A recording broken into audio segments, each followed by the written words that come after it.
Okay. Good evening, everyone. We are going to record this. I just wanted to say thank you for joining us tonight.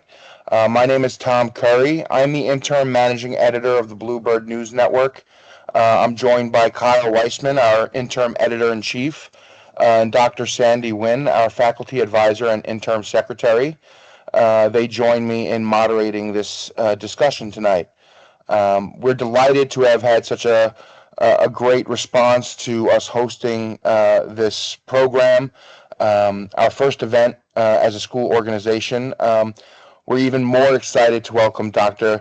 Himanee Gupta to the stage as a special guest speaker for tonight's discussion. Am I saying that right, Dr. Yep, Gupta? you got it. Okay.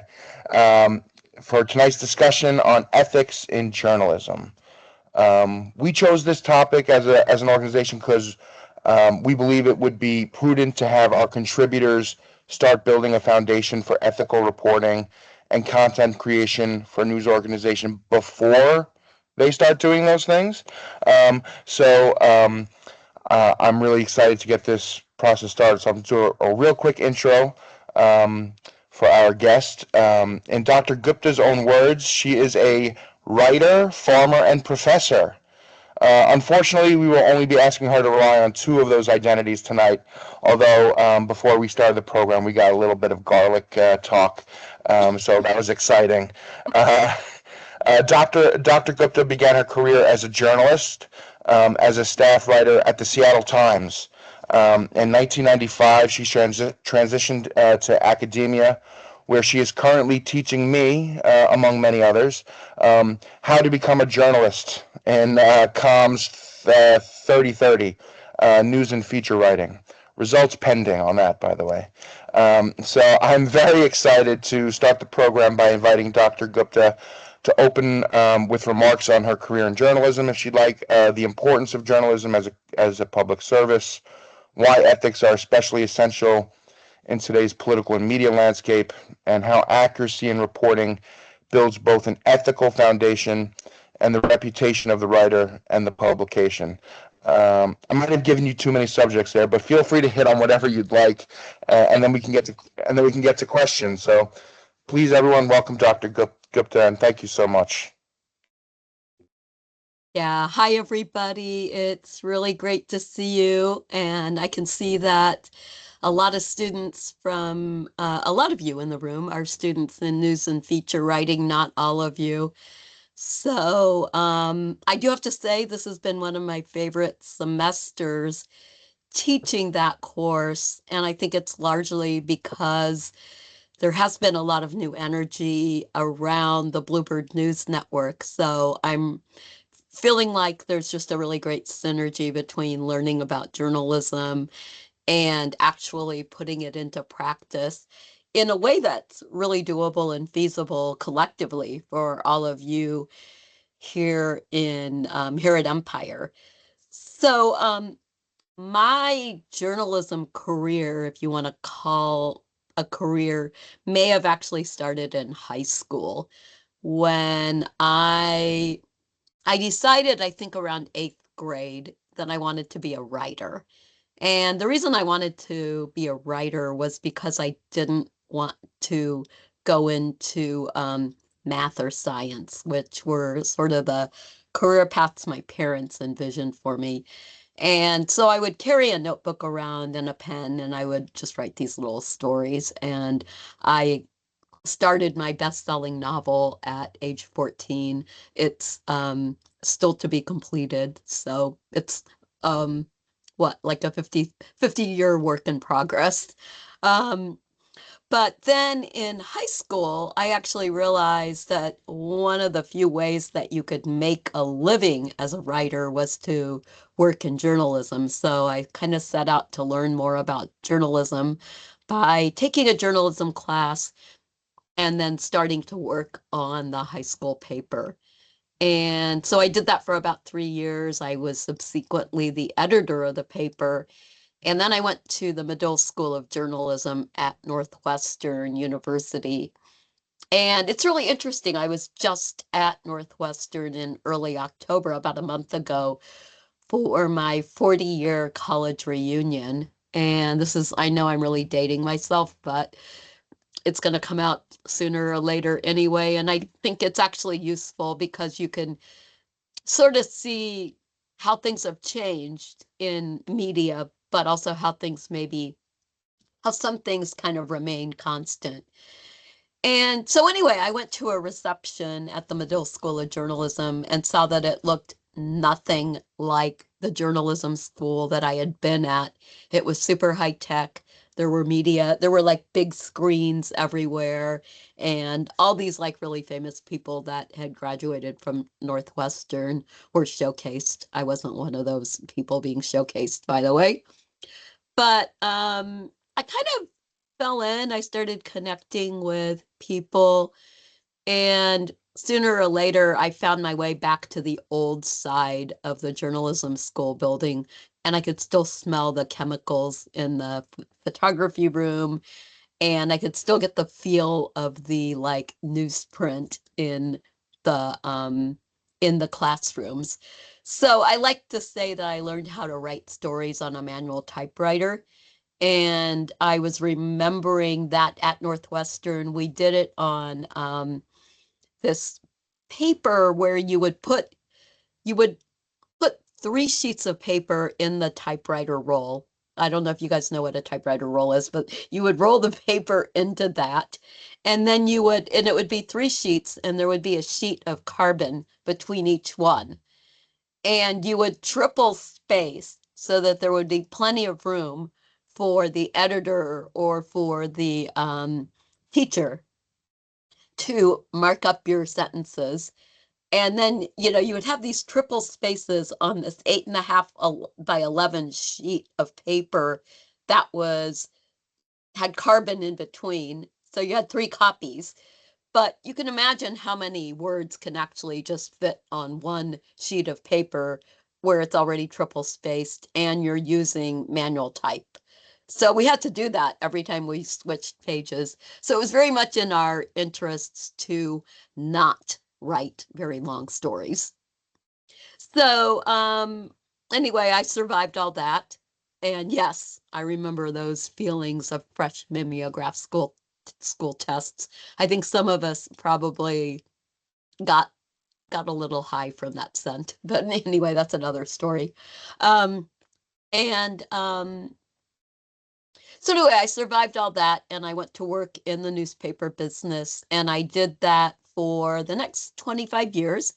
I worked first at a bunch of small newspapers. The one that's closest to where we are now was in Wilkes-Barre, Pennsylvania, and it was called the Times Leader. And then ultimately, through all that, I landed at the Kansas City Star. And I was really excited to be there because that was the paper where Hemingway got his start. And so I wanted to be where Hemingway was. And I was there for a couple years. And then, as Thomas noted, I went to the Seattle Times. And that's kind of where I was a reporter for really the bulk of my career. And it's kind of the paper, if I were to consider a newspaper home, that's the one I would consider home. Um, when I made the transition into academia, that was a very long, slow transition. And so I was in grad school for about 11 years in Hawaii. And maybe being in Hawaii helped motivate me not to go too fast, so I could just kind of enjoy my time. But one way that I supported myself through journalism school was I worked part-time as a copy editor at the Honolulu Advertiser.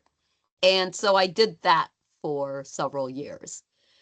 And then I think because the session's about ethics, I want to tell you about the ethical issue that I threw myself into.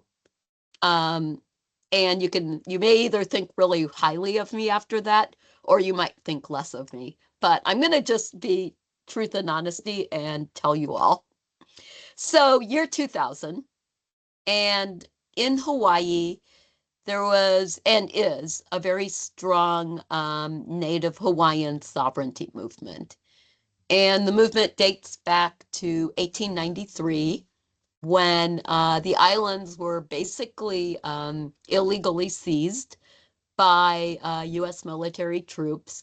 And the reigning queen, who was part of a monarchical line that actually went back thousands of years, was deposed. And she was Queen Liliuokalani. And anyway, I'm not going to go into a whole lot of history over that, but the islands were subsequently forcibly annexed to the United States. And in 1959, there was a statehood vote. And the options on the statehood ballot were you could remain a territory of the United States or you can join as the 50th state. And as many Hawaiians and others, other locals in Hawaii noted, um, going back, restoring the Hawaiian kingdom and the Hawaiian nation was not one of the options. So Hawaii was a very political place, remains a very political place. And of course, I was in grad school, and college campuses can be very political places as well.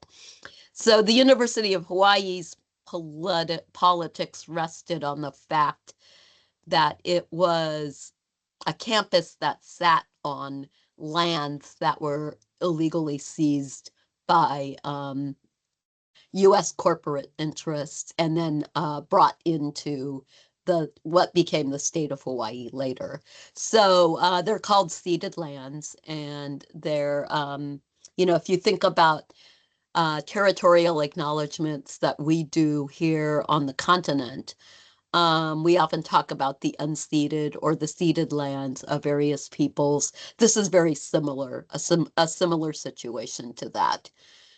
And the newspaper where I was earning my ability to live in Hawaii and go to graduate school was owned by one of the original owners and founders of the newspaper. And one of the members of the board of directors was a descendant of some of the businessmen who had plotted the illegal takeover, the overthrow of the Hawaiian kingdom. So here I was in that kind of quagmire. And I was, you know, one of the reasons I wanted to make a transition out of journalism and into something else was I was tired of being objective. And I really felt like I wanted to contribute to society in a different kind of way. And I didn't see it ethically as being part of journalism. Journalists' jobs are to report stories and to tell two sides of a story. And we can talk about that more later. Sandy, you're giving me 1 minute left. Okay. So let me cut to the chase really quickly. I joined a protest at the University of Hawaii campus, and I spent the night sleeping at the campus center. And I was awakened the next morning by a television crew and saw that many people had left, and they asked if I would be willing to be interviewed. And I said yes.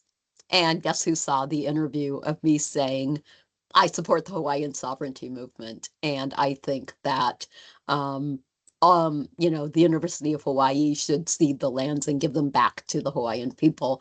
So my editors saw that, and there were some very severe retributions for ethical reasons.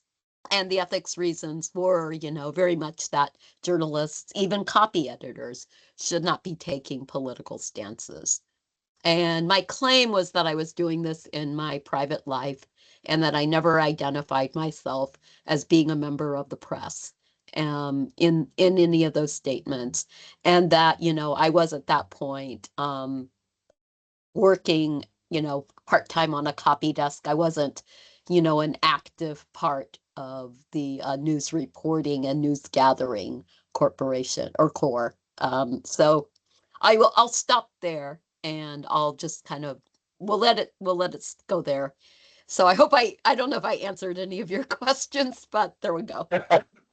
Well, I mean, I still think that was a great start. I think you gave us a great ethical dilemma to start a conversation with. And, I was taking notes while you were speaking because I'm trying to learn how to be a good journalist and kind of follow where the conversation is going. So instead of asking one of my prepared first questions, I after wonder. your right, I had a question from emanating from one of your stories there, and that is, at the end of the day, is it important for your ethical framework to be rooted in how you can sleep at night?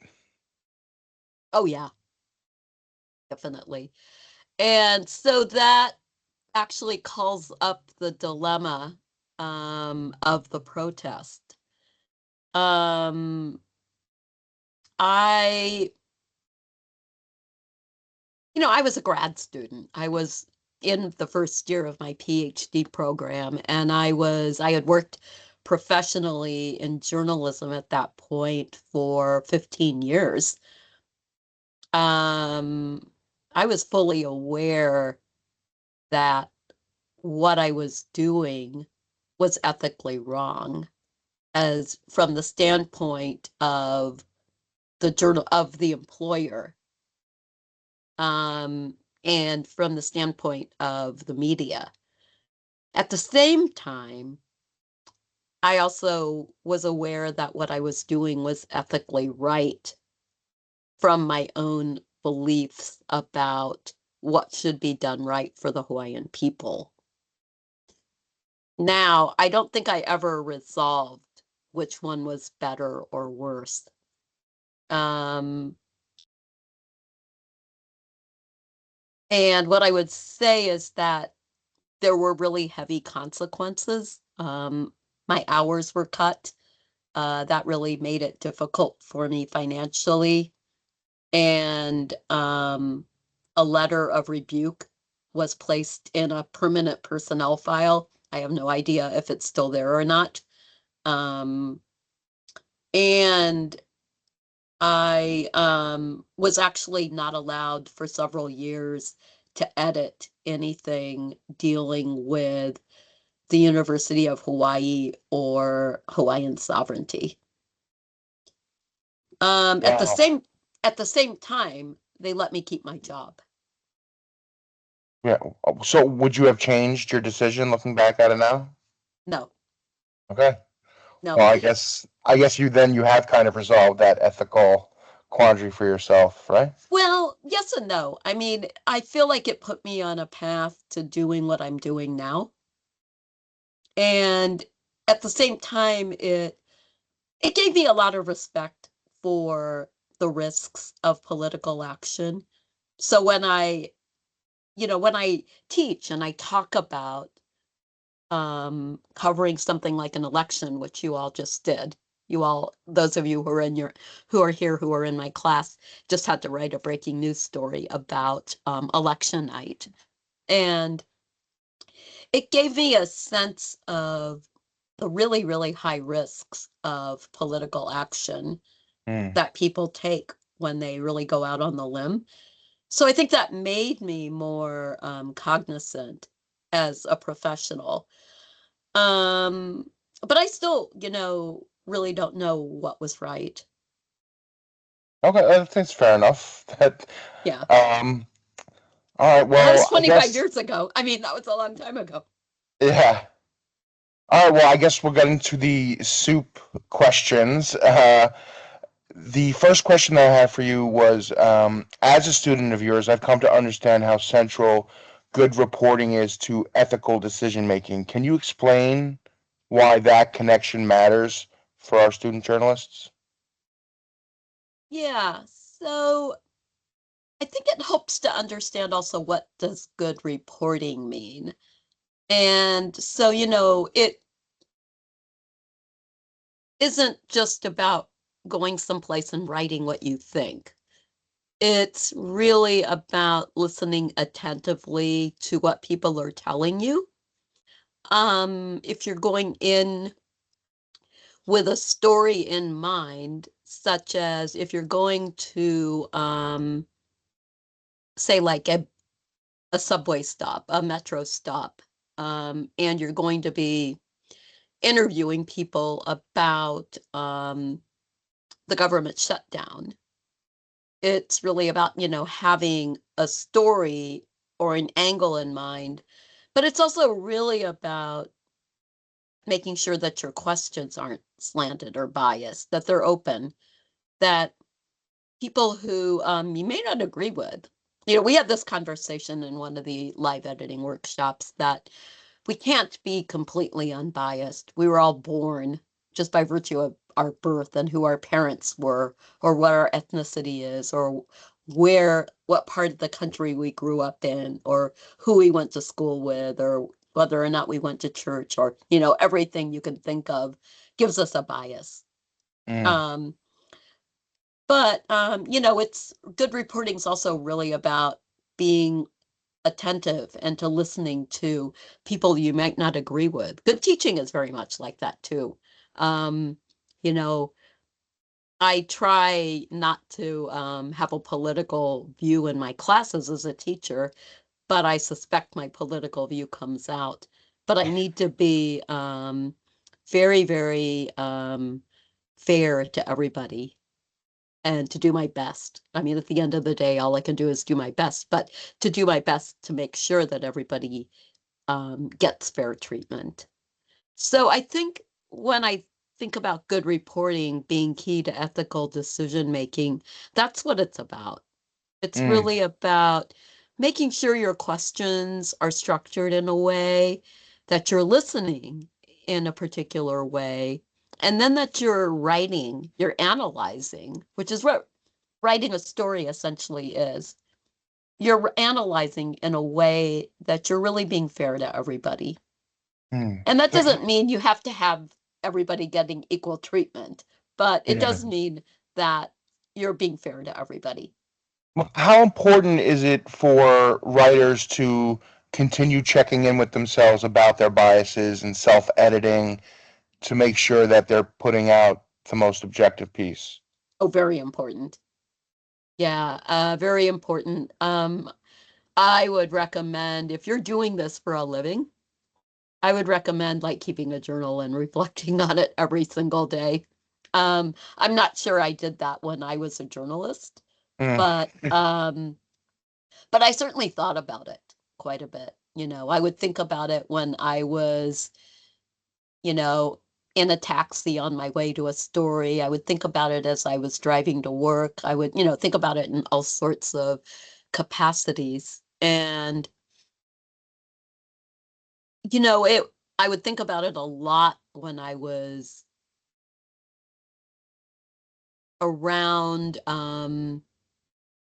people whose political views were different from mine, making sure I was being fair to them and also not revealing whatever position I held on either side. I am also finding difficulty in that too. Just I come in as a politician trying to become a journalist, Yeah, so it's I don't know, it's something I'm struggling with, but like the self editing, I would love more tips on that, and I think that would be helpful for all of our writers to learn how to self edit before they submit. yeah. So let me flip the script a bit and ask you and anyone else who wants to maybe put up their hands. Um, and just ask you, in your own work, you're in politics. Um, how how do you check in with your biases in whatever work you're doing? I, for me, I think at the end of the day, I probably overcorrect, if anything, Okay. to really make everyone seem like, or not make it seem like, to actually be straight down the middle. I, I don't know if that's ever possible in practice, but I'm at least trying. So I think maybe I might overcorrect a little bit. Okay. And I think that overcorrection is a pretty normal thing that people do. And sometimes folks who are very much on the left feel like they have accomplished something great when the left is mad at them, that they're favoring the right.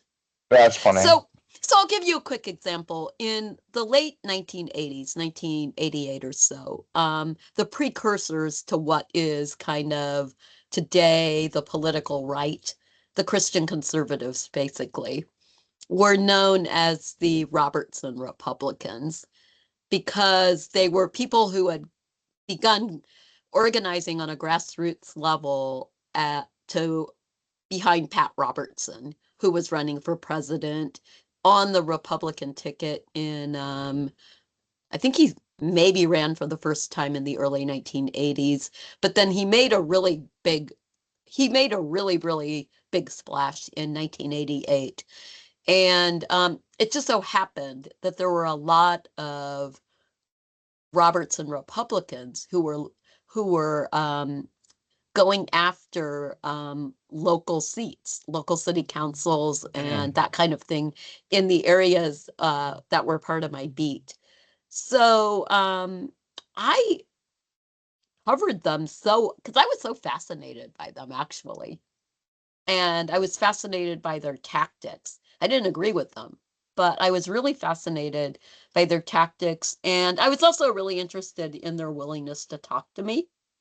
And so I wrote a lot of stories about them that they thought were great, but I think I felt, and my editors were great too. They really helped me keep things, in an even keel. But I really felt like I wasn't writing stories that supported them. I was writing stories that really delved into the methods that they were using to organize voters and to get people moving out. So I see Robert Bob, you're saying, I don't see how one can self-edit effectively. Einstein tells us we cannot resolve the problem with the same brain that caused it. That's probably true. And I think that's where citizen journalism maybe has a shortcoming. That's a movement of the social media age that is really empowering on one hand because it kind of gives a lot of us, every single one of us in the room, the ability to be a journalist and to just set up, like we can all set up our own blog, our own media platform. That's what, an outlet like Substack is about.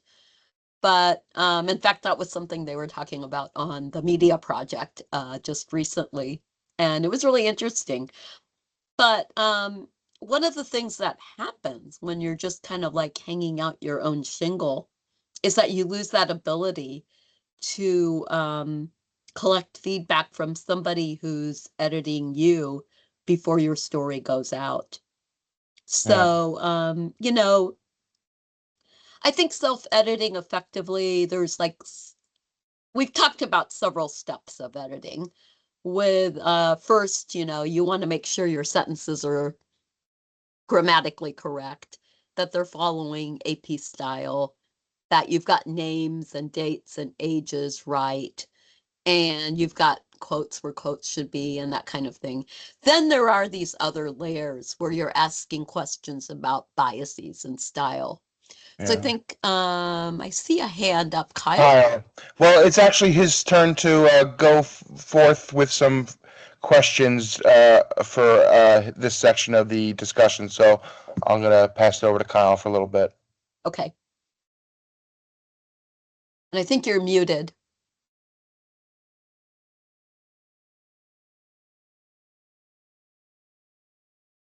Kyle, you are muted. Yeah, I know. I just had to get my cursor over to the, which took a little bit of effort. Um, so, so what you mentioned about the citizen reporting and now especially with social media and the like, um, there we can see there's a stark difference between, say, the reporting of older of yesteryear, like with Walter Cronkite and the like, as opposed to our Tucker Carlsons and anybody else within media today, where things are more opinion than fact. Um, I mean, yes, they do report what happens, but they do it very much in the light of an opinion. Yes, true. Yeah. Whereas Walter Cronkite, what was it? Daniel, oh, who was Daniel? Dan Rather. Dan Rather. Yeah, everything was very, the facts, and not, the kind of opinionated journalism we have today on both the left and the right, Yeah. But so in your class, you have readings that explore the Potter box. Could you perhaps for the student journalists here, walk us through what the Potter box is and how it helps guide ethical decisions? Okay, I had to actually look up the Potter box and review it. So, let me just check my book really quickly, but maybe you could just kind of lay it out a little bit like you did in the questions that you gave me earlier. Okay, that was me. So in the question, let me just read it real quick. Um,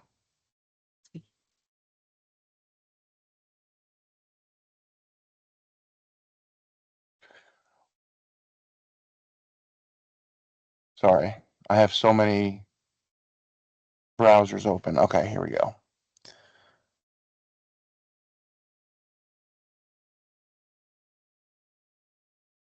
Um, it emphasizes values, principles, and loyalties and how they interact with ethics.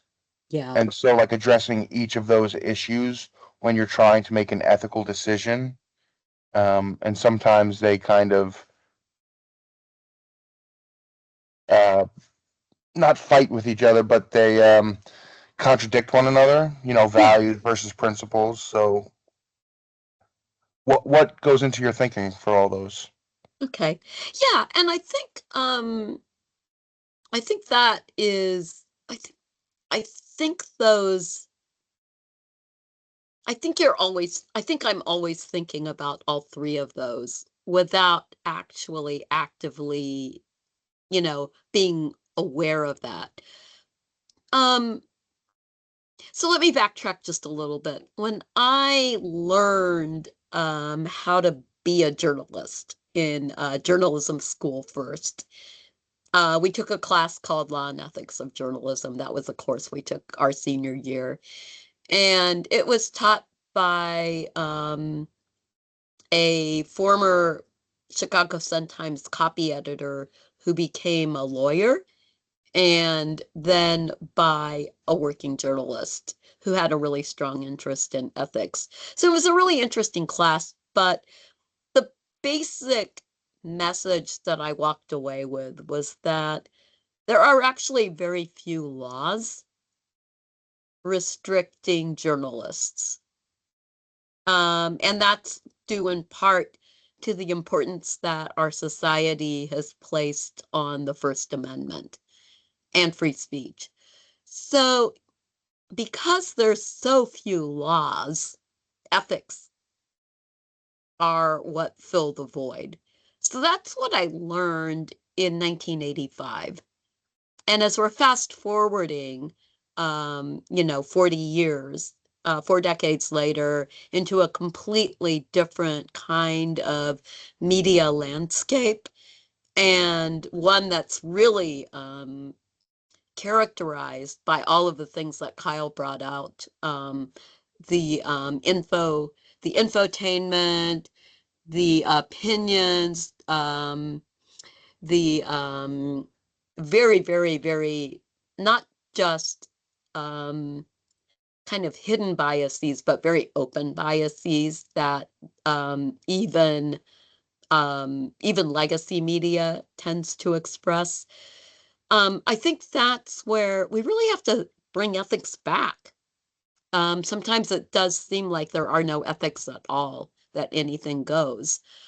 But, when you're thinking about values, it seems to me that that is both a personal decision as well as a societal decision.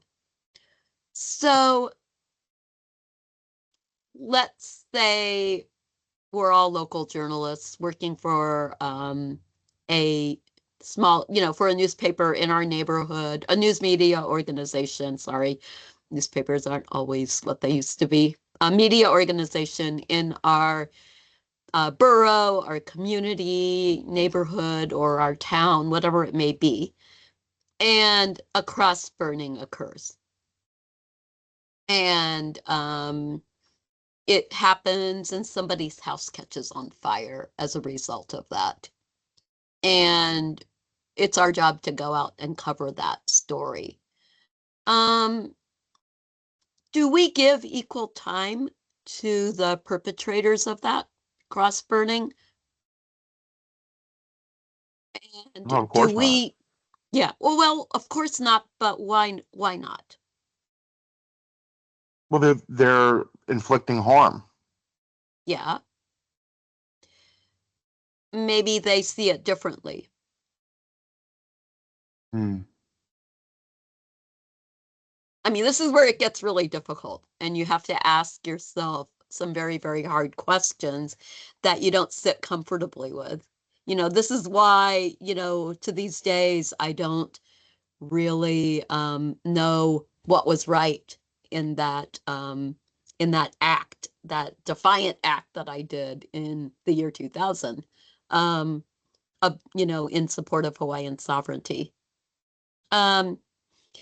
So, but we're saying, definitely not, they were inflicting harm. In some ways, what we're doing is we're invoking a value. We're invoking a societal value. Now, let me take this little example a step further. And let's say that in addition to the cross burning, the house was defaced with writing, with graffiti type writing, spray paint. And in the spray paint were racial epithets. Do we print those epithets? Do we run pictures of those? I think I mean, it's newsworthy. It's happening in where you live. Shouldn't people know about it? But the pictures have the N-word in them. But can you print it with blurring out the word, and people will know without really running the whole picture? Interestingly, if we blur the picture, what are we doing to the news? Oh, yeah. We're censoring Yeah. it. Yeah, or we're distorting it in some way or the other. Now, this happens all the time. I mean, we see this especially on electronic media, a lot. Victims' eyes or faces will be blurred out. We'll hear them speak in using not their actual voices necessarily, but machine tones. Names of victims are often not released or are withheld at a victim's request. So, I mean, we do see these things happening all the time. And so that's, I think, where maybe principles come in too. We've got certain values about who we're going to protect, what is right and what is wrong. And they are fluid. I don't think they're necessarily fixed or set in stone. And then we have the way that we kind of act upon those in a day-to-day basis. Now, loyalties. That is a little bit easier. Are you being loyal to yourself? Are you being loyal to your community? Or are you being loyal to your employer? It's nice when those all align, but maybe they don't always align. So then what do you do? There's also loyalty to our sources. I was reading, in preparation for some of this, I was reading a chapter on ethics last night in a book called Telling True Stories, which is an anthology of narrative journalism, and it was co-edited by a friend of mine, Wendy Call, and somebody named Mark Kramer, who works out of or did at the time. I believe he was with the Columbia School of Journalism. But they have a very long section on ethics, and they were very much asking all of these questions. And they really put a lot of emphasis on sources. Um, we we spend a lot of time with our sources, especially if we're, covering a beat. We're getting to know sources on a very, very personal basis. In some ways, we see pictures of their children. We ask about their children. Maybe we run into them in the community. So, what becomes fair game and what's not fair game? Oh, that is so interesting, Sarah, that Mark Kramer was your mother's neighbor. Um, did you did your family know him at all?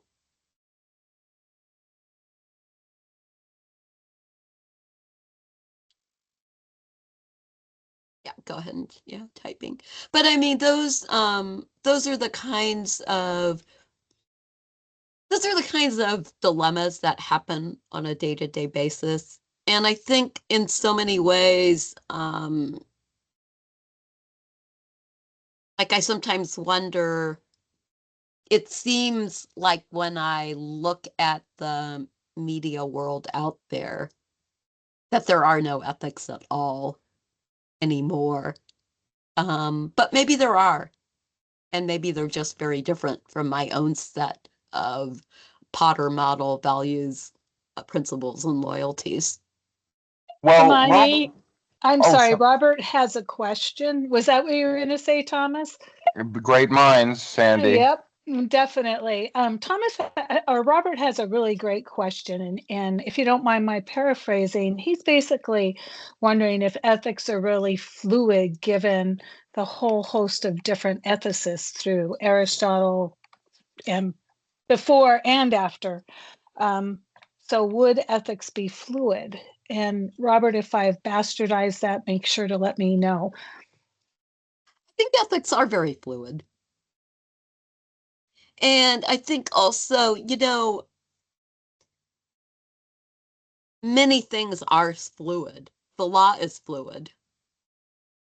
And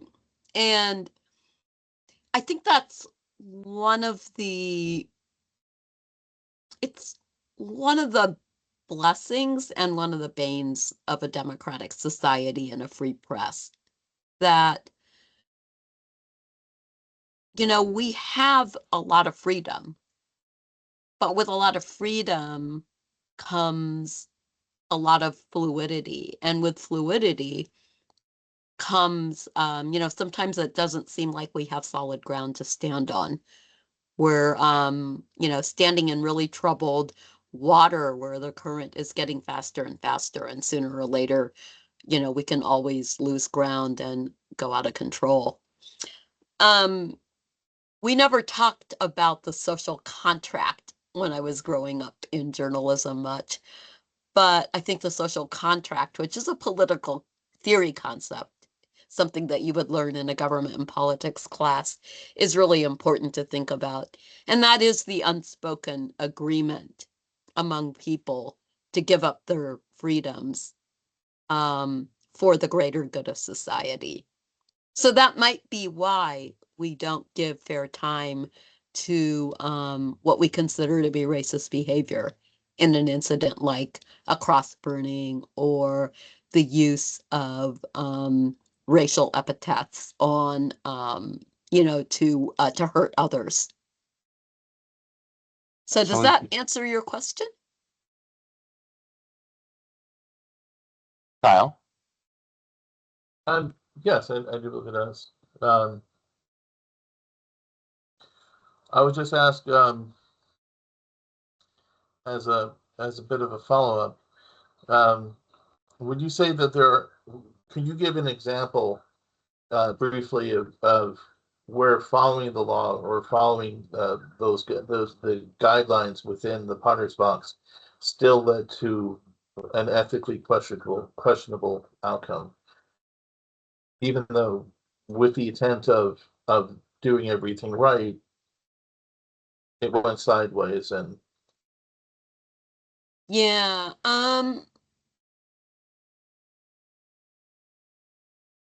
There was actually this example in Telling True Stories, the book I was reading, the chapter on ethics that I was looking at last night. And it reminded me of a situation that I had faced. I'm trying to, oh, okay. It was about pre-publication review. So one of the stalwart rules of journalism is that reporters are not supposed to share a story with a source prior to publication. And the reason for that is pretty good. It's that the story can be, the source can then have a chance to say, no, that was wrong, or I didn't say that, or I want this to be changed. And there was one time where I was actually working with a very, very sensitive source, and it was a very sensitive story. And I decided not to share the story, show them the story, but to read back quotes to make sure that I got them right. And the source was basically in agreement, but a couple places wanted me to change a word. And I didn't particularly think the word was correct, the change. The night editor figured out that I was actually calling the source back and reading them parts of the story and was not pleased with that. So I don't know if the story went sideways. It still came out in the paper. It still ran, but there was definitely I think a conflict between what, I felt was maybe the right thing to do and what the newspaper felt was the right thing to do. And as I found out, going down the path years later, there were lots of journalists who actually said they always did pre-publication review. They always exercised it. They always took the story to their sources. And they did it, though, on the guidelines. The ground rule was that they had to agree to the changes, that the source was not going to just be able to change willy-nilly. And I decided after that I was also going to do that. And I have to say, it's backfired at times. I've had cases where a source has really wanted to change a story, has gone so far as to call it our story. And, it's been really uncomfortable. So, I don't know if that's the best example in the world, but it is one where you're trying to sort of stick to a principle or a decision that may or may not be in conflict with your employer, but you're also trying to decide, do I value the relationship I have with the source highly enough that I'm going to kind of make this decision?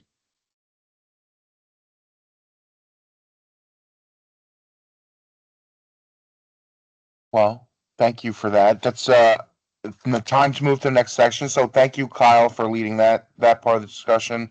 We're going to move to talking about ethical boundaries in reporting, which I think that's actually a good way to delve into this, because that last story, um, I felt that was a really interesting story where a source got so close to the story they started referring to it as our story. That's so interesting.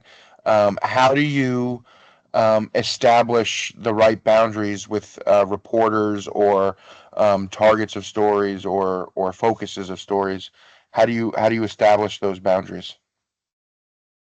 I think situation. It depends on the situation very much so. Um, so the kind of writing that I've been doing in the last few years has, for lack of a better word, it's been completely non-controversial. It's been about stories about farmers and stories about food. See, we got the farming in here. And yeah, and it's stuff that I'm very, very vested in. I have a very strong stake in. And I love the chance. I have loved it when I've had the opportunity to actually write stories about something that I'm really passionate about and care about. Um, and in this case, I think the boundary I set with the farmer is I always send them the story beforehand, and I just say, hey, we talked really quickly.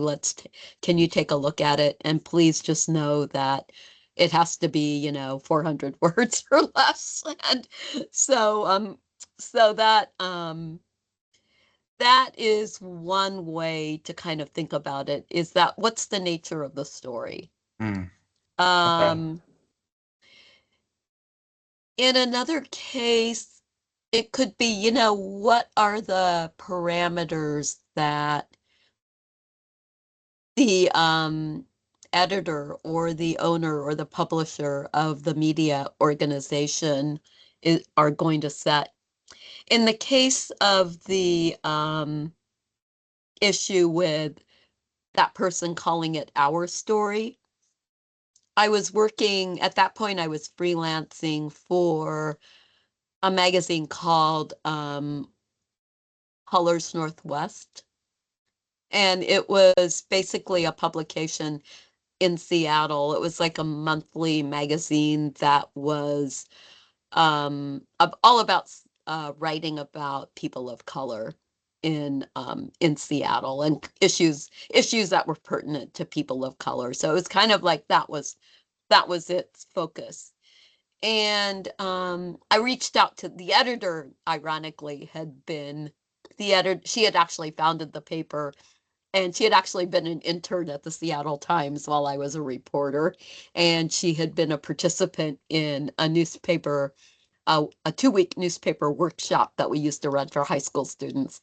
And I was one of the staff members when she was one of the high school students. So then the whole role had flipped some years later. She had founded this newspaper, or this magazine, and I was freelancing for it. But I reached out to her, and I just said, Okay. Naomi, I really don't know what to do here. And she said, well, our policy is no pre-publication review. And she basically said, just accept the changes you want to accept and move on. And if she gives us any flack, I'll deal with it. All right. Well, So that's one way to so deal with it. yeah, so that's one way. That's another way to handle it, is to Okay. really look to your editor. Well, uh, the other, I wanted to take this into a different tack now. In class, or while reading the text as well, and in class discussions, we discuss controversial tactics like deceit. In your view, is deceit ever ethically justifiable in pursuit of a story? If so, how can journalists determine when it is or isn't acceptable? Yeah, that's a really hard one. I Sorry to give you a hard one. Oh, no, you should. I mean, that's why we're here, right? We're here to take on hard questions and think Yeah. hard. Um, yeah,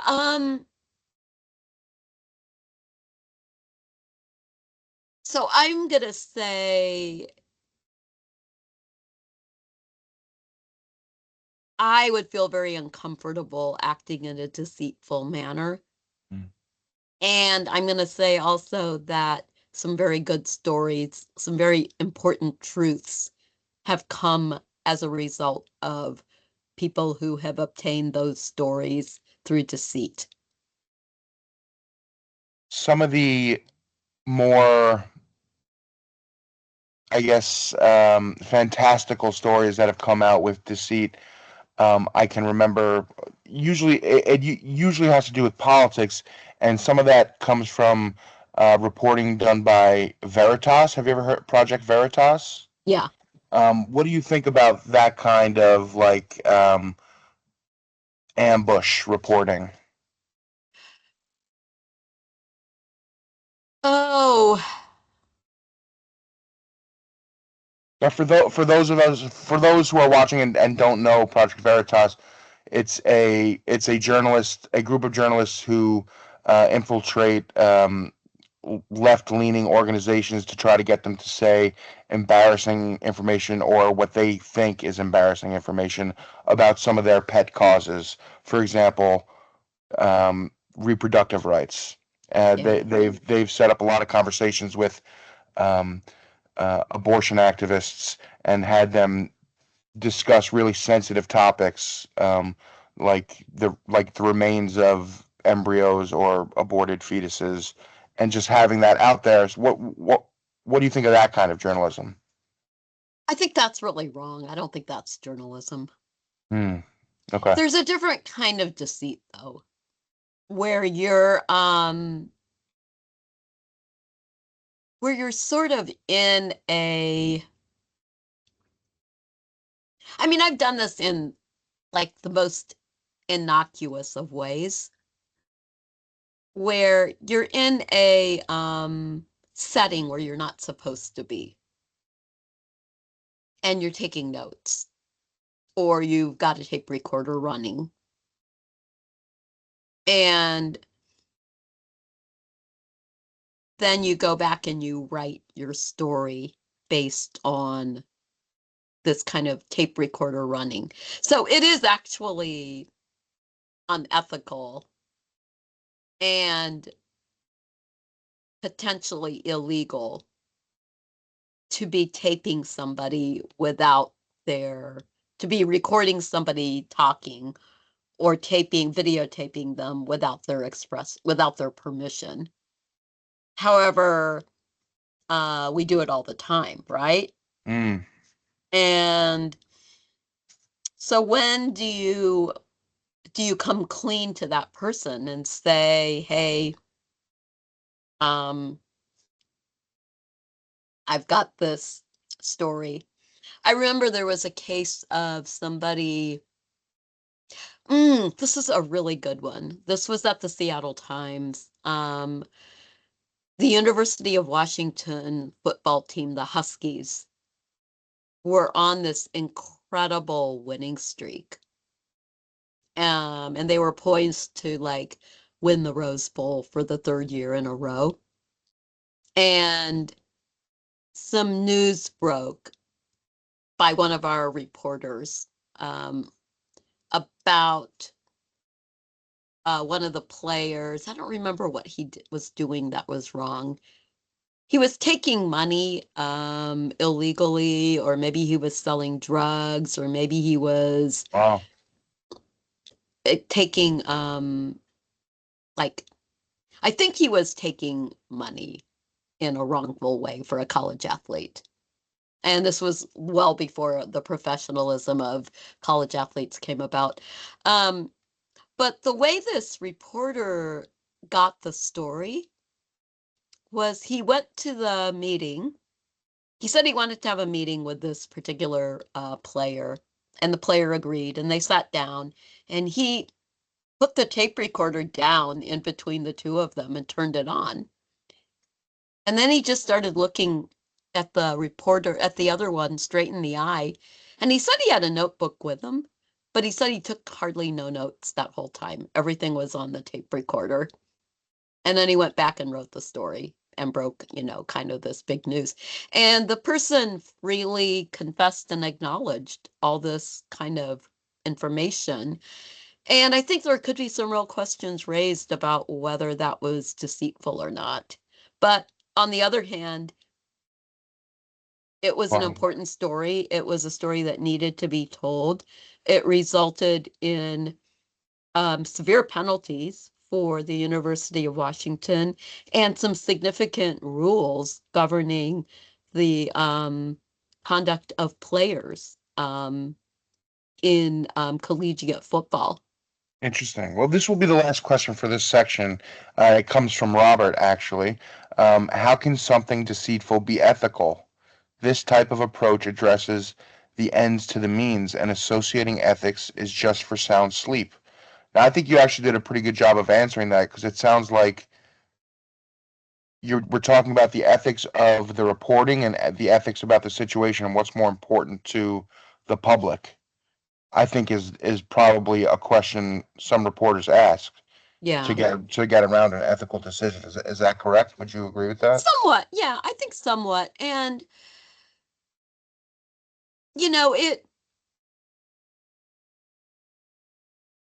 I think like there are libel laws.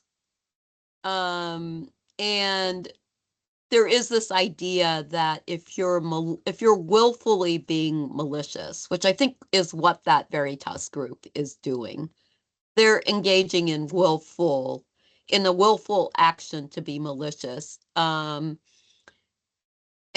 so that starts to kind of cross the line between what is ethical and unethical.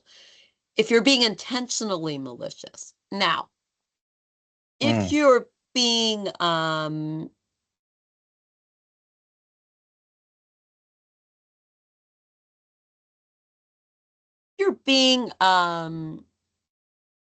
true to kind of like the values of a society or the principles, it might be useful to be ethical in some way or the other. Fair enough. Yeah.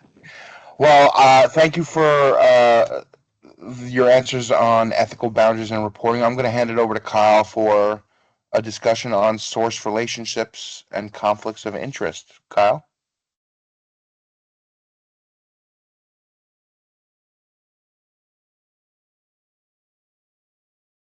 And I think, Kyle, you're muted again. Yes, you're muted again. Sorry. Can you speak to how ethics come into play when journalists interact with their sources? Well, we talked about this a little bit earlier, that, you spend a lot of time with your sources. So you often become very close to them. You often get to know them as friends. Prior to cell phones, I think everybody has each other's cell phone numbers now. But before that, we used to have home numbers for sources, and sources used to have our home numbers. So you really have to kind of decide what your boundaries are going to be and when you're going to sort of not cross the line. Going back to those days of covering the Robertson Republicans, I remember this political candidate that I was doing a story about. She said, well, one of the things I always ask anybody that I meet is I ask if I can have your vote and if I can have a donation to the campaign. And so she said, now I'm going to ask you that question. Do I have your vote? And can I have a donation? And I said, well, we're not allowed to make donations as journalists. That's out of our boundaries. And then she said, yeah. And then she said, and you've already told me you don't live in my district, so I can't ask you for your vote because it won't, but she says, but I have a feeling you would give it to me. And I didn't say anything. I was just very quiet about that. But then later, about a month or so later, I went to a fundraising breakfast because I wanted to hear her speak. And, I needed to buy breakfast to attend it. And so I bought breakfast. I got a receipt. I turned it in and got a reimbursement for it. But it showed up later on one of her campaign contribution filings with the state as a donation from me. And I was like, oh my God, what if somebody sees Oh that? no. Yeah. Yeah. But it was, again, that was something where I went to my editor and explained, and they said, if it comes up, we'll just say what happened. It's not a big deal. But yeah, I mean, those are the kinds of things. If you get into a personal relationship of an intimate affair, you usually need to remove yourself from that beat. And I've seen that happen numerous times. If you take money or anything from a source that is crossing a boundary, we always would take our sources out for lunch, but the newspaper always bought the lunch, so there was always kind of that going on as well.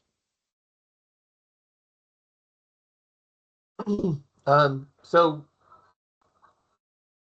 is it ever ethical to edit sources' quotes for clarity or brevity? Or should journalists always quote sources verbatim, even though the wording of the response may be unclear?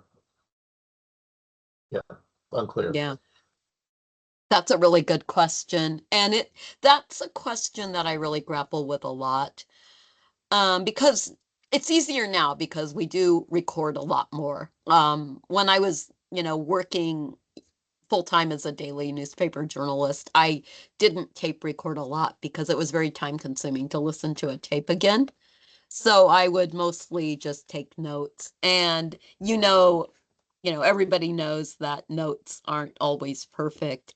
And if somebody's talking really fast, you're probably not getting their quote down perfectly word for word. So, we learned some things like getting shorthand so that we would um, get the spirit of the quote as well as we could. Calling somebody back, again, that comes into that pre-publication review, but calling somebody back to verify the quote is a way to get around it. I think brevity of quotes is pretty important because um, people sound people don't sound people aren't very eloquent when they're talking, especially when they're talking in an informal way. So you don't really want a lot of language that's sort of somebody rambling, such as the language the way I'm speaking tonight. You don't want to quote me word for word because it's kind of messy. What you might want to do is find a few gems in the conversation and pull those out. So you want this is like writing a research paper in so many ways. You really want things to be in your own words as much as possible. The quote is like a decoration. I had an editor who said you're only allowed 2 quote leads per career. So if you want a long career in journalism, you have to really be careful with those quote leads. I think we found a quote. If we were writing a story for this, it would be a quote is just a decoration. Yeah. I love that. I love that. I think that's a good note for all of our student journalists. Um, so if you're watching this on recording, make a note. Quotes are just for decoration, okay? Yeah. So, as student journalists, what unique ethical challenges arise when we report on our own peers or our professors? I think they're the same challenges that arise when you're reporting on your own community. What if you are a churchgoer and your priest is pulled over by police and it's your job to go and call that priest up? Mhm. Yeah. Um, And then, do you want, so students in my class, you all had to interview each other. That was another assignment. Did you want that? Did you want to make your classmate look bad or embarrassing, or, didn't what kinds of, you might think about how did you want to portray them and how did you want them to portray you, because it worked two ways. Positively, definitely positively, but Yeah. I did try to make. I'll speak for myself. When I was doing my interview of Kat, I tried to make it as specific as possible to the mission of the story, which was to talk about her storytelling. Yeah. So, I wasn't looking for any gotchas. Yeah. Yeah. And I think maybe that's the big thing. Are we looking for gotchas, or are we letting them find us? Oh, I like that too.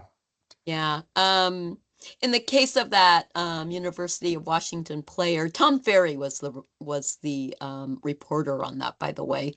I think he is with the Aspen Institute now. But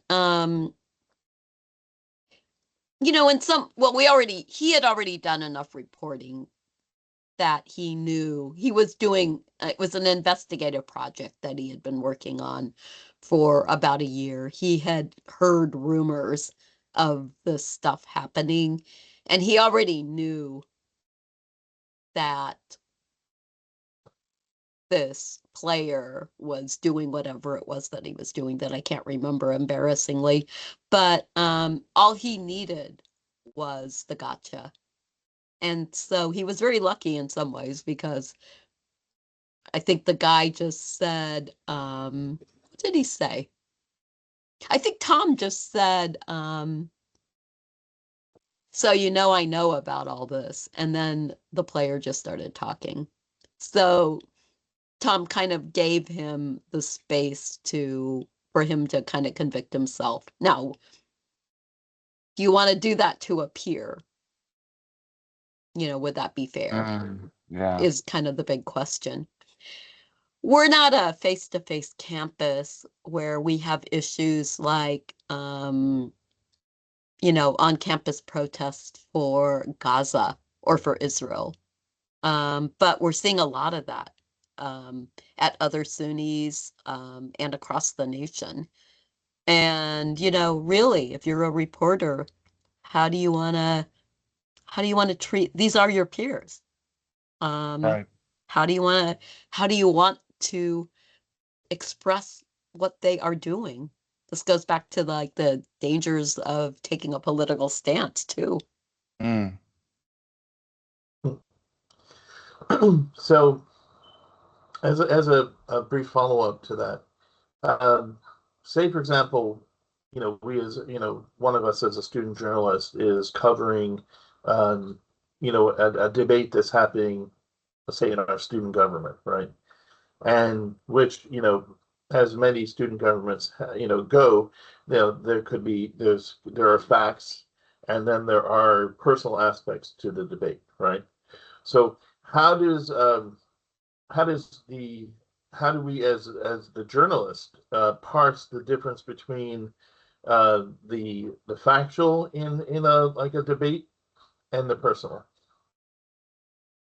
so that we're truly just giving the student body the what's going on, as opposed to any kind of potential leaning towards one or the other in a debate. So the personal is your personal view on the whatever the issue being debated is. No, when I see the personal versus like the personal issues, the personal elements of the people involved in the debate. So, for example, as if I'm reporting about a heated debate between Mr. A and Mrs. B in student government, right? Okay. Over some sort of issue, right? Whatever the issue may be. How do I parse the drama, if you will, from the from the actual issue that at hand? Yeah. Yeah, that's a good question. I mean, I think there's really good examples in you know, legacy media as well as elsewhere that you could look at. How does the New York Times do it? Um, and I think also maybe sometimes like writing a pro-con story would be a great way to do it. And you can actually just even say to person A and person B,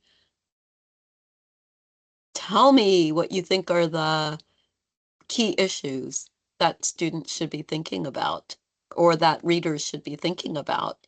And you can say the same thing to B, and you can just put it, you can list it. That might be one place where quotes are actually really useful because they have to say it. And it's in their, they are the ones saying it. Now, it's unlikely that if they only have, and you can also say, and you only have 50 words or you only have like 1 minute, it's unlikely they want to spend that minute talking about how the other side is wrong. What they really want to do is talk about how they are right. And so that's one way that you really get both sides out. Now, you also have to fact check. I mean, we last year we had a lot of we only had one presidential debate as it turned out, but in years past we've had quite a few, and you often see that. I mean, I love watching whenever I'm watching something like that. I usually watch it on the New York Times website because they also have a The super strong, discussion. yeah, they have a very strong team of fact Yes. checkers, and I love Yes. looking at the fact checking. Yeah, that's great. We're heading into our final leg here. We're going to talk about, thank you, Kyle, for taking us through source relationships and conflicts of interest. We're going to close it out with accountability and ethical dilemmas. And I wanted to start with talking about imperfection because none of us are perfect. So, what's the ethical responsibility of a journalist when they discover they've made an error in something that's already published? To publicly apologize. Yeah. And it's tough. It's embarrassing. Um, but it needs to be done. Mm. I used to hate it. And then when I was on the copy desk, actually, I remember having a conversation with one of the other copy editors, and I really liked what that person had to say. He said, "You know what? We should just correct. If we make a mistake, we should just correct it. We should just acknowledge that we made the mistake and move on." Mm. Often I've worked for organizations where they will say they really are trying to pin the blame. So they'll say due to a reporter's editor, due to an editor's error, and Oh, that's difficult. But if they just say a story about X misstated so and so, the correct quote is blah blah blah, or something like that. It's right. Yeah, just correct it and move on. That's the least that we can do for our sources, our public, our readers, and the integrity of our organizations and ourselves, really. Are there any industry standards, or do you have any suggestions for how a student newsroom would handle corrections and retractions like that transparently? um that way. Just putting in like a correction section of the Yeah, of okay. yeah, and you may not need it always, but just if you have corrections to run, have like a box on a certain page. It's corrections often run on the editorial page. Hmm. So there'll be, like just in a corner, it'll say corrections, and you can just kind of place them there. And that's actually a really good way because if the editor, let's say there's an editorial, and then the editor can just say, on behalf of the student Yeah. on publication, we regret these errors, and you're done with then. You're done with it then. Now, like now on the other side of that, because this is not an error, this is kind of about withholding. Um, how should journalists, and maybe you've had personal experience with this, how should journalists navigate situations where reporting the full truth might cause harm or distress? Mm.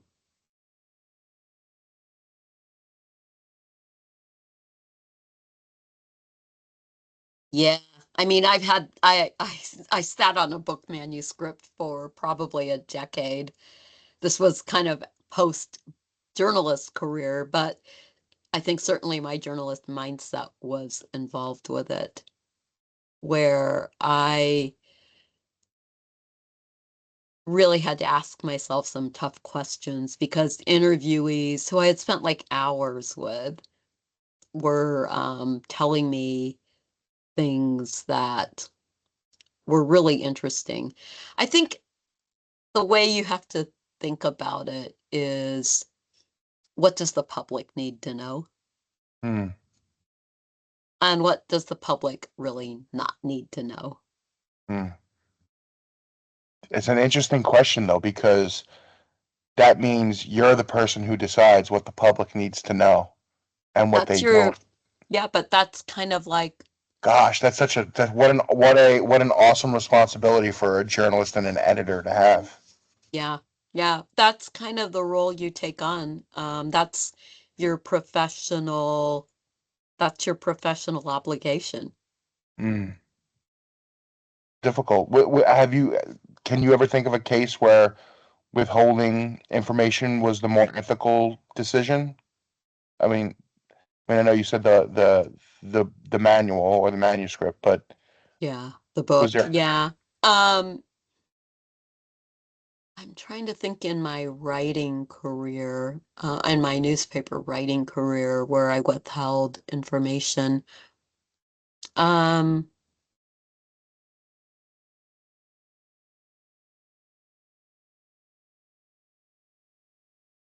so I was trying to write a profile of, you may know this name, if you have followed kind of politics for a long time. Gary, I was in Seattle, so it was in the other side of the country. But Gary Locke. Sure. Um, yeah, he became he at that time was newly elected. He had been a state representative. He had just been elected the county executive of King County, which is the county that Seattle's in. So it's a major, big metropolitan county. And his goal was to, or he had this dream that we all suspected, which was that he wanted to become the governor of Washington State. And he was Mm. using this position of county executive as a stepping stone to get there. Okay, so that did happen subsequently. But I was writing, this was back earlier, and I was writing this profile of Gary Locke. And I found out that he was having a relationship with a reporter, Mm. a television reporter, local television reporter.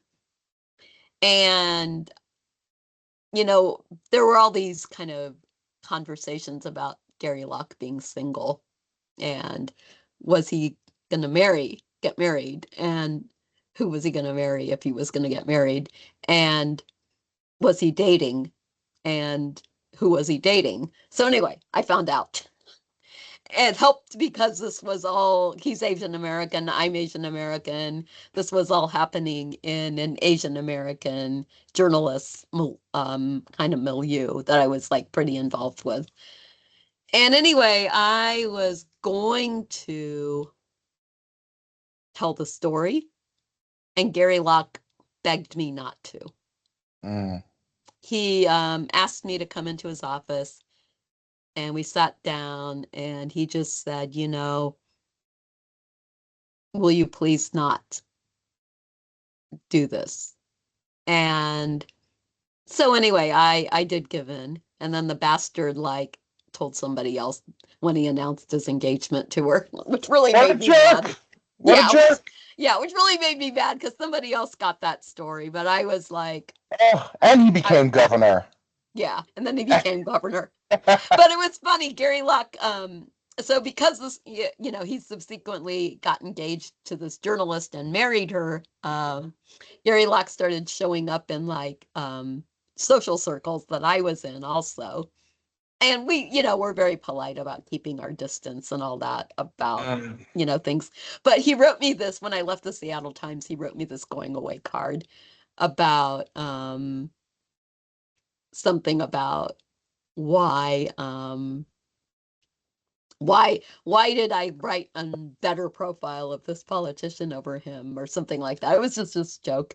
And then there was a conference later, and I had asked his wife if I could leave my bag in like their hotel room or something because I was gonna go do some stuff and I didn't want to lug it around. And she said, sure, but Gary might rifle through it. And she was joking. And I was like, well, if he does rifle through it, that's okay. So Funny. I well, have you all could report on this if you want, because you heard the story third hand. Himanee Gupta recounting memories of Gary Locke. I have one more question, and then we'll wrap up, and I'll open it up for other questions from the students before we end. But the last thing I have is, and you kind of addressed this at the top of the program, so I guess it's kind of a nice way to end it. What should a journalist do if they disagree with an editorial decision on ethical grounds? So again, you know, it depends. That's like such a, it's like such a theme ongoing. Um, in some cases these days, journalists might take to social media. Now, should they do that or should not? I don't know. I think that's really a journalist's own call. Do they want to like publicly say that they oppose this? The most powerful thing that we were able to do was take our name off the story. Like, I don't, Yeah. yeah, I don't disagree with this decision that you've made on the story that has my name on it. So my name's not on this story anymore. Oh wow. Okay. Well, I mean, Yeah. I guess that's a like a Pyrrhic victory almost, I guess, right? You're not putting your name on anything. It's Pyrrhic, but it's also significant. I mean, people who know,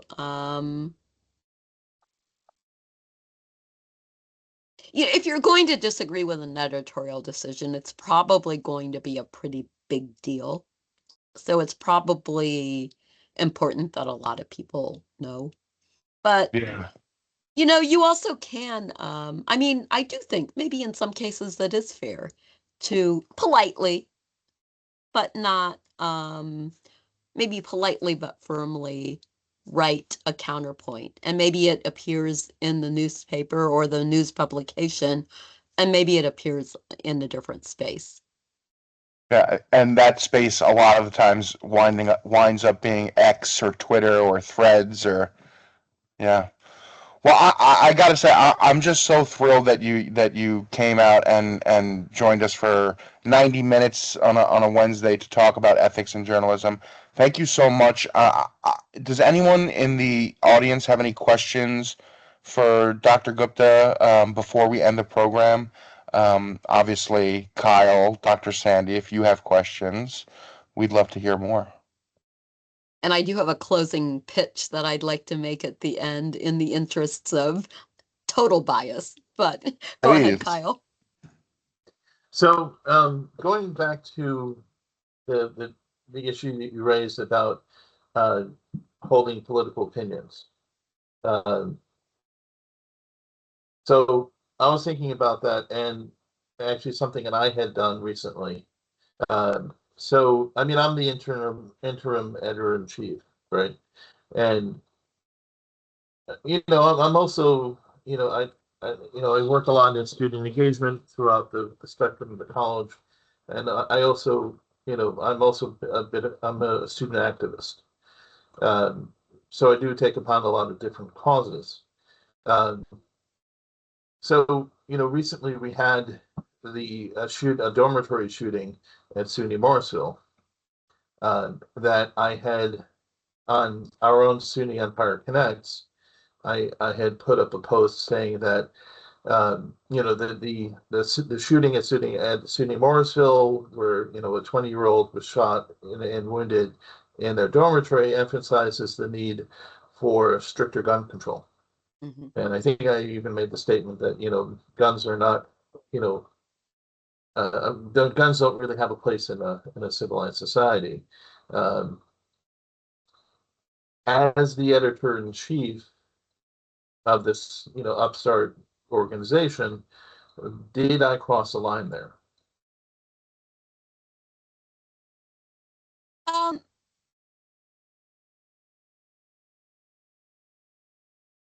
oh, you know, all newspapers have editorial pages. And an editorial page is the place where you can express that. And so I think you can see the post that you made as an editorial stance. Even though it Um, wasn't within the format of the newspaper itself. yeah.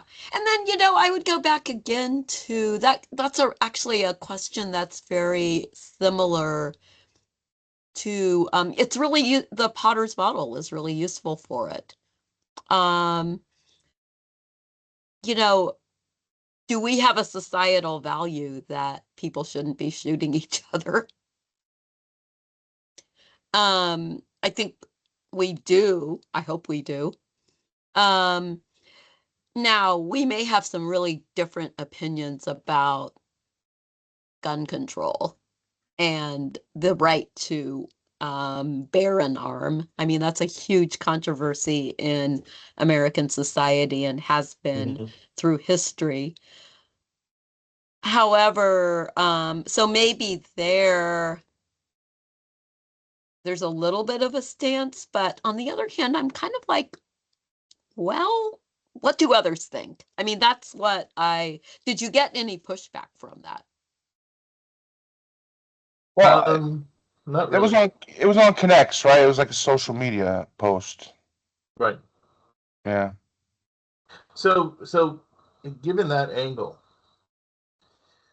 why do you feel that when you had made the statement that the school should give back native land, why did you cross it? Because I mean, you could say, for example, that we can say that it's a societal norm not to steal land.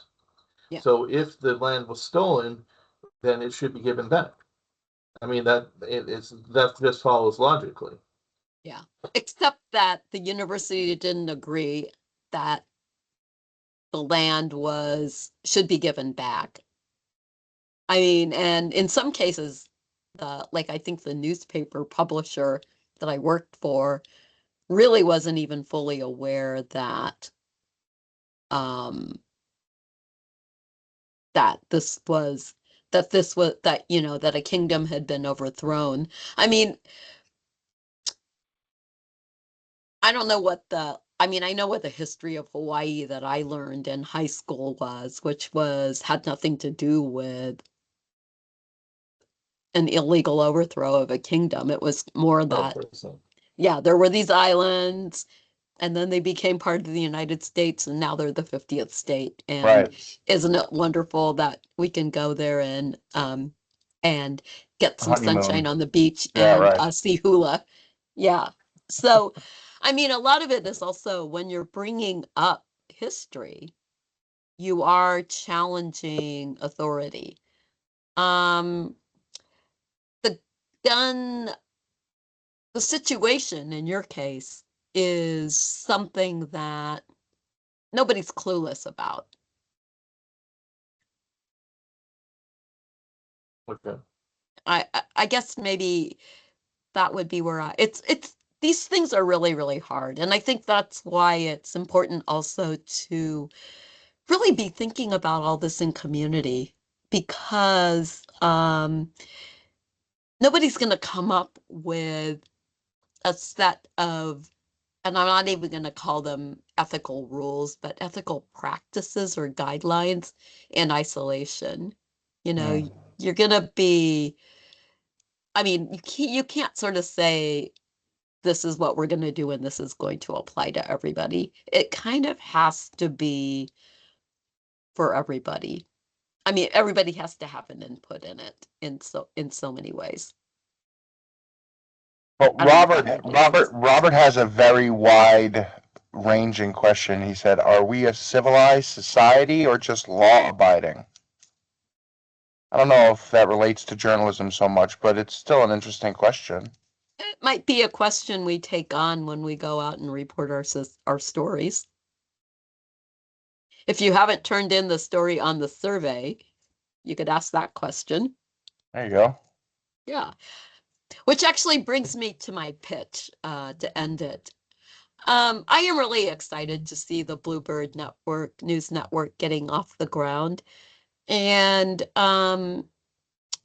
part of the journalism concentration, I believe it is, or it might be a major that we're trying, that's kind of slowly beginning to take shape within the communications programs. There's a course called News Sense, and it's consuming and producing in the digital age. Mm. And it's sort of like a very, very bad course that needs needs kind of a big overhaul. But the goal of that really is to have one half of the course really looking at information literacy. So how do we consume media? How do we learn to be discerning viewers of it? And then the second half of the course is how do we produce it? How do we become producers of effective, responsible media? And students who enroll in that course, when I've usually taught it as an independent study, but so I've had students, they've done things like create a blog. That's mostly what they do, is create a blog, and then they write kind of news about it for several weeks. So anyway, my pitch is that we should all do this course together sometime as a group study. And you can all receive credit if you've got room in your degree plans for it. And you could actually develop the things that you would like to develop for Bluebird News Network as part of the class project. So anyway, that's my completely biased class kind of like pitch, and I'm getting at least some affirmation from my faculty colleague here. So maybe we could even team teach it or do something like have it flow together with social media communication and culture, which I I think think is your that's course. I think that I think sounds so fun, honestly, that course. I am wrapping up my degree plan. Next semester is my technically supposed to be my last before I get my bachelor's, but I plan on sticking around in Empire and taking some courses just for fun or certificates or getting my master's and potentially staying in academia. So I'm interested in continuing uh, becoming a better writer and journalist. So I'll be checking out that course. I hope others will too. Okay. Yeah. It's an independent study at this point, so it's not really in the catalog much, which actually gives you as students also an opportunity to help co-create it. Yeah. Well, thank you again. I know we're 10 minutes over, which is actually, you know what? I'm pretty proud of us that we covered all those topics. We Yeah. got we got student questions in, um, and I'm just so thrilled that you participated. I hope you had a good time. I hope the questions were good. Um, thank you so much. Okay. Well, thank you so much. Thank you very much for inviting me. Keep me in the loop, please. When you have other events, I would love to be one of these box